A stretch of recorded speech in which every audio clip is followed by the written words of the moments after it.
Hai anak-anakku semua, kita jumpa lagi dalam kelas sosiologi. Hari ini kita akan membahas tentang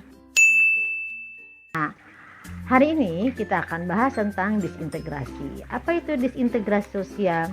Suatu ketidaksesuaian di antara unsur-unsur yang berbeda tadi.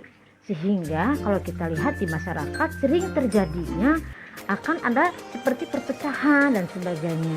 Tentu kita tidak mau kan terjadi seperti itu. Nah, kalian harus mengetahui apa sih tanda-tanda disintegrasi atau istilahnya bisa dibilang perpecahan. Nah, kalau dalam satu rumah tangga bisa dibilang ya divorce lah, kalau dalam satu organisasi bisa dibilang disorganisasi. Nah, sekarang apa tanda-tandanya atau indikatornya? Nah, yang pertama adalah ini. Oke, kita kembali lagi. Yang pertama tadi apa? Anggota masyarakat tidak mematuhi norma. Nah, banyak anggota masyarakat yang tidak mematuhi norma. Misalnya seperti gambar ini. Sedangkan ketika banyak orang yang melanggar norma itu, apa yang terjadi? Nah, itu merupakan tanda-tanda disintegrasi. Dia tidak mau kan termasuk bagian dari orang yang melanggar. Oke? Nah, kita lanjutkan ya yang kedua. Yang kedua adalah ini. Itu kan saat ini adalah satu media untuk menyatukan ketidaksepahaman tadi. Sehingga kita semua menjadi sepaham. Oke? Nah, seperti contoh pada gambar ini.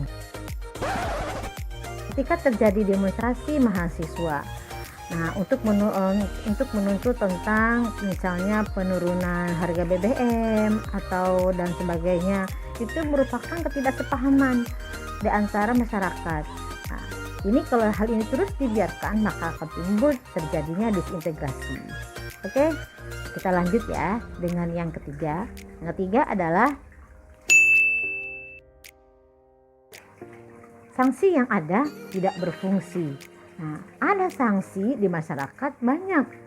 Tidak boleh melanggar ini, harus begini, harus begitu. Tapi tetap saja banyak orang yang melanggarnya dan itu dibiarkan. Contoh, pada gambar ini. Gambar ini diperlihatkan bahwa ada peraturan tidak boleh membuang sampah sembarangan. Tetapi banyak orang yang membuang sampah.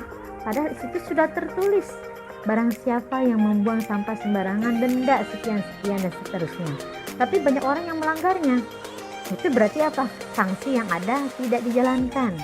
Nah, kalau hal ini terus dikembangkan, maka akan terjadi disintegrasi sosial. Oke? Sudah paham kan?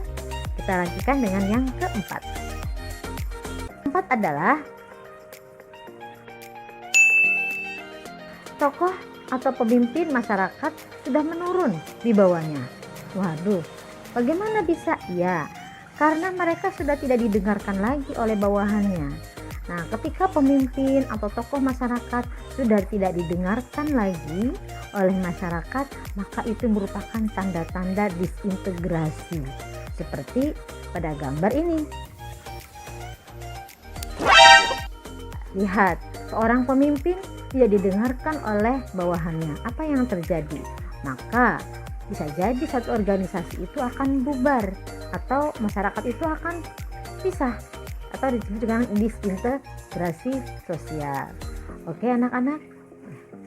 Baiklah anak-anakku semua, materi disintegrasi sosial ini setelah kita bahas, Ibu harap kalian semua dapat memahaminya dan kita bisa menerapkan apa yang Ibu sampaikan ini. Semoga bisa paham ya. Tetap semangat belajar walaupun keadaan kita stay at home ya, karena kondisi yang seperti ini, pandemi COVID-19.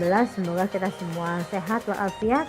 Ibu akhiri, sampai berjumpa di kelas lain ya, di kelas sosiologi juga bersama Ibu Wawa ya. Ibu akhiri dengan Assalamualaikum warahmatullahi wabarakatuh. Dadah.